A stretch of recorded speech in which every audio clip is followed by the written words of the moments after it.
बिस्मिल्लाहिर्रहमानिर्रहीम। अस्सलाम वालेकुम। जब मैंने आपको आखिरी वीडियो में बताया था कि अब्बास शबीर साहब ने ये खबर ब्रेक की थी कि पीटीवी इंतज़ामिया ने जो इब्तदाई तौर पर कसूरवार पाया है डॉक्टर नोमान नियाज़ को, और साथ ही उन्होंने बताया था कि कुछ रोज़ के लिए उनको ऑफ एयर कर दिया जाएगा।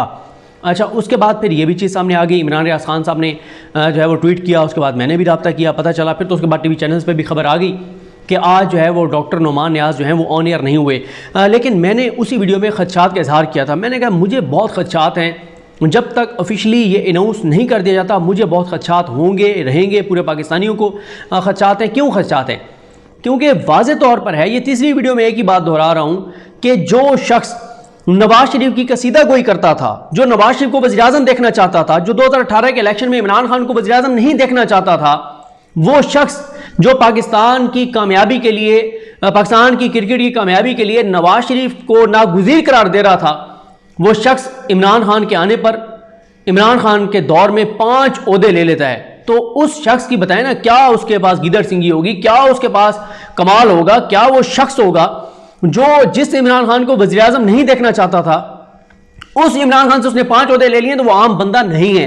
इसलिए मैंने जो खदशात का इजहार किया था वो खदशात बिल्कुल दुरुस्त साबित हुए हैं। पीटीवी इंतजामिया ने सबको मामू बनाया है। मैं बार बार आपको ये बात बता रहा था कि मेरे सोर्सेज ये कहते हैं कि 4 बंदों में से 2 तो ऐसे समझ चपड़ासी हैं। उसके जो 4 बंदों की कमेटी थी, 4-5 बंदों की, उनमें से मेरे एक सोर्स ने बताया 2 तो चपड़ासी समझ लें। उसके बगैर वो कुछ भी नहीं कर सकते। वो जो कहेगा नोमान नियाज वही वो करेंगे, और वही हुआ है। देखें, शुएब अख्तर जो हैं वो तो रिजाइन कर चुके हैं, तो शुएब अख्तर को ऑफ एयर करने की बात कहां से आई? सिर्फ बैलेंस करने के लिए, सिर्फ दोनों को बैलेंस करने के लिए। और फिर इसके ऊपर शुएब अख्तर ने भी रद्द-ए-अमल दिया, और फिर वो जनाब वो सारे वजीर, सारे हुकूमती शख्सियात वो फिर ट्विटर के ऊपर आ गए, वो सब ट्वीट कर रहे हैं। यानी आप अंदाजा लगाएं कि एक एंकर के सामने पूरी हुकूमत बेबस है। फहीम अख्तर साहब ने एक वीडियो की, उन्होंने खबर भी ब्रेक की। फहीम अख्तर साहब ने कहा कि प्राइम मिनिस्टर पाकिस्तान इमरान खान साहब ने भी इज़हार बरहमी किया है, और इमरान खान साहब ने कहा है कि जी इसके ऊपर कार्रवाई की जाएगी, ये जो शुएब अख्तर के साथ हुआ है। अच्छा, अब इसका मतलब है कि ये नोमान नियाज तो प्राइम मिनिस्टर पाकिस्तान से भी ताकतवर है, पूरी हुकूमत से ताकतवर है। कौन सी ऐसी चीज है भाई इसके पीछे? कौन है इसके पीछे कि पूरी हुकूमत बेबस है? आज तक आपने देखा है कि पाकिस्तान के किसी मसले के ऊपर पिछले इमरान खान के 3 सालों में कभी आपने देखा है कि किसी एक इशू पे इस तरह से मिनिस्टर्स ने ट्वीट किए हो, इस तरह से गवर्नर ने ट्वीट किया हो, पीटीआई के लोगों ने इस तरह से ट्वीट किया हो, पीटीआई के कारकुनान ने इतना रिएक्ट किया हो किसी एक मामले पर? यह पहला केस है। और किया क्या इंतजामिया ने? उन्होंने दोनों ऑफ एयर, सिर्फ बैलेंसिंग एक्ट। और फिर आप जुर्रत देखें, आप कामयाबी देखें। मैं सलाम पेश करता हूं खुदा की कसम डॉक्टर नोमान नियाज को, मैं उनका फैन हो गया हूं कि पूरी हुकूमत बेबस है उसके सामने, पूरी इंतजामिया पीटीवी की बेबस है उसके सामने। करोड़ों लोग एहतजाज कर रहे हैं सोशल मीडिया के ऊपर, करोड़ों लोग इस वक्त उनकी दिल आजारी हुई है, गुस्से में है, वजीर सारे ट्विटर के ऊपर हैं। एक शख्स सबको फारिग कर गया, वो बंदा सरवाइव कर रहा है, बाकी सब की नहीं चल रही, सब बकवास कर रहे हैं, चीख रहे हैं। मेरे जैसे मैं अपने ऊपर ले रहा हूं कि हम लोग बकवास कर रहे हैं, हम लोग बोल रहे हैं, आम पाकिस्तानी एहतजाज कर रहे हैं, सब सवाल उठा रहे हैं, सब एहतजाज कर रहे हैं, लेकिन वो शख्स वहीं पे कायम है। चंद रोज के लिए ऑफ एयर, पहले खबर आई चंद दिन के लिए ऑफ एयर। क्यों भाई? उसको निकालते क्यों नहीं आप? कौन सी आपकी मजबूरी है? अच्छा, फिर उसके बाद जी दोनों जनाब ऑफ एयर। और भाई क्यों दोनों ऑफ एयर? वो तो एक तो रिजाइन कर चुका है, उसको आप शुएब अख्तर को किस लिए आप उसको ऑफ एयर कर रहे हैं? और ये क्लासिक केस है कि कैसे पाकिस्तान में माफियाज का राज है, जिसके सामने पूरी हुकूमत बेबस है। मिनिस्टर ट्वीट्स कर रहे हैं, मिनिस्टर्स की नहीं चल रही। ये लेवल है, आप अंदाजा लगाए कैसे तहरीक इंसाफ वाले कहते थे कि इदारों को नून लीग और पीपल्स पार्टी तबाह और बर्बाद कर गए।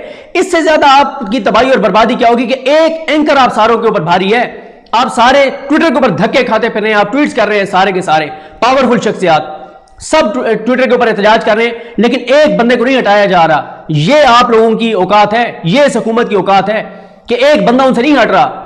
और उधर से हमें यह भी बताया जा रहा है कि इमरान खान साहब ने भी नोटिस ले लिया, उसके बावजूद वो एक एंकर इमरान खान साहब से भी ताकतवर है कि उसको नहीं हटाया जा रहा। ये आप सूरत हाल देख लें। और फिर दीदा दलेरी देखें, उस बंदे ने प्रोग्राम नहीं होने दिया, प्रोग्राम नहीं चलने दिया। उसने खबर आई, और ना सिर्फ ये कि उसने प्रोग्राम नहीं चलने दिया, फिर कमाल ये है कि ये जो खबर रिपोर्ट हुई सारे चैनलों के ऊपर कि उसने नोमान नियाज ने कहा है कि मैं नहीं प्रोग्राम होने दूंगा, इसकी तरदीद भी किसी ने नहीं की। कोई एक मिनिस्टर आगे इसकी तरदीद नहीं कर रहा था कि नहीं नोमान नियाज ने ऐसे नहीं कहा।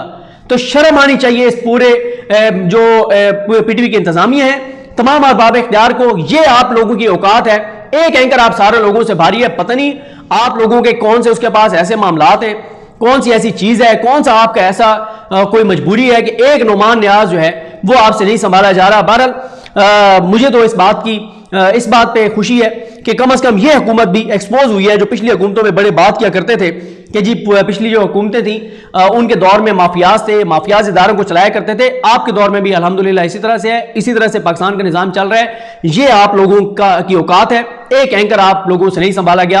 अब मेरा ख्याल है नुमान न्याज को वापस आना चाहिए, प्रोग्राम करना चाहिए और पूरी कौम को जो है वो देखना चाहिए कि ये पूरे पाकिस्तान के लोगों की औकात है, कि उनकी आवाज की कोई वक़्त नहीं है।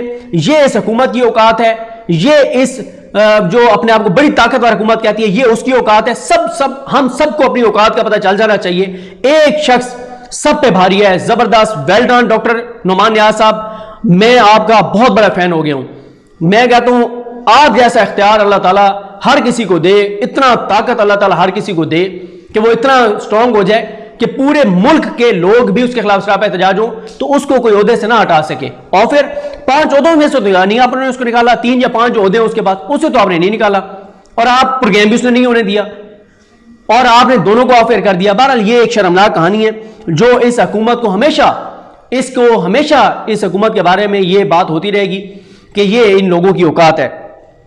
अब आ जाए जनाब तहरीक लब्बैक का मामला। तहरीक लब्बैक के मामले पे बहुत एग्रेसिव स्ट्रैटेजी जो है वो हुकूमत की सामने आई है।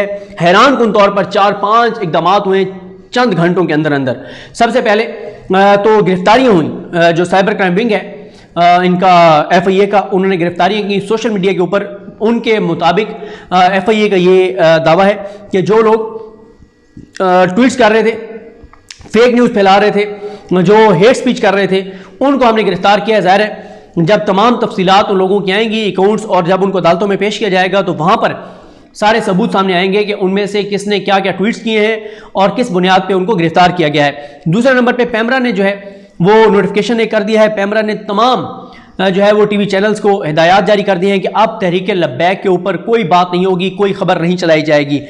तीसरे नंबर पर बोल TV की नशरियात जो हैं वो बंद कर दी गई हैं। ये मामला भी ज़ाहिर है अब अदालत में जाएगा और ये मामला अदालत देखेगी।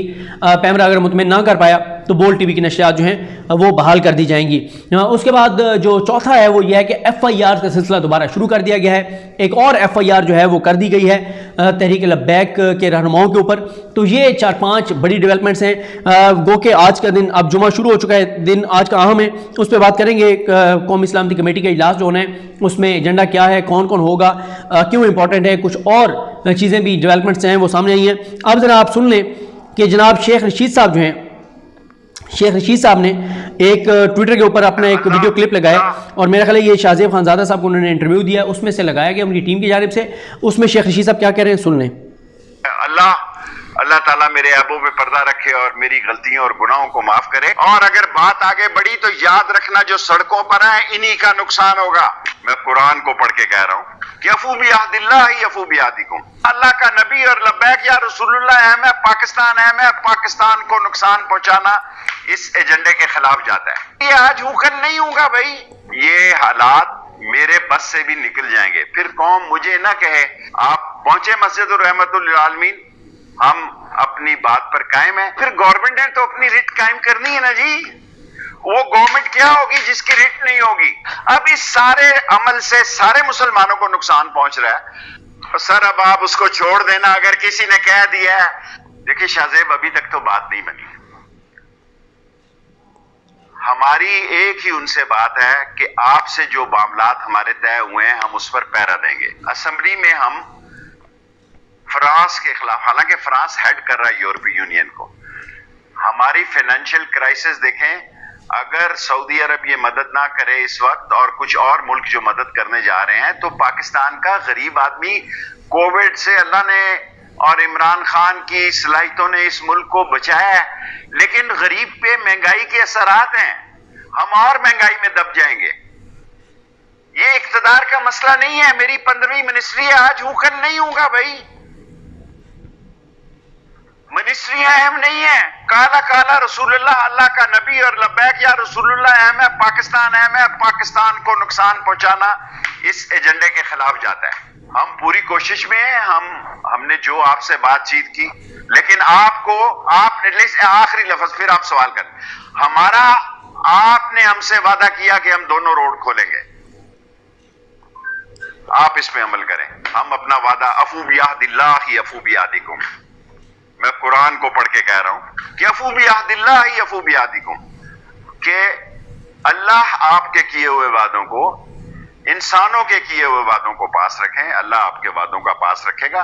आप चलें मस्जिद रहमतुल आलमीन में, वजीर दाखिला को भी आना पड़ेगा, आएगा, वरना।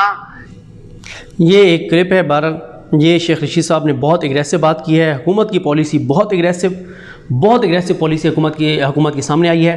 और बाकी एक बात क्लियर है, हुकूमत ने तय कर लिया है कि किसी सूरत भी तहरीक लब्बैक को इस्लामाबाद नहीं आने दिया जाएगा। बाकी एजेंडा कल की कौमी सलामती कमेटी में क्या है, किस तरह से है, वो तमाम चीज़ों से आपको नेक्स्ट वीडियो में आगाह करूँगा। मुझे अपनी दुआ में याद रखें। अल्लाह करीम हम सब का हामी नासर हो। अल्लाह हाफ़िज़।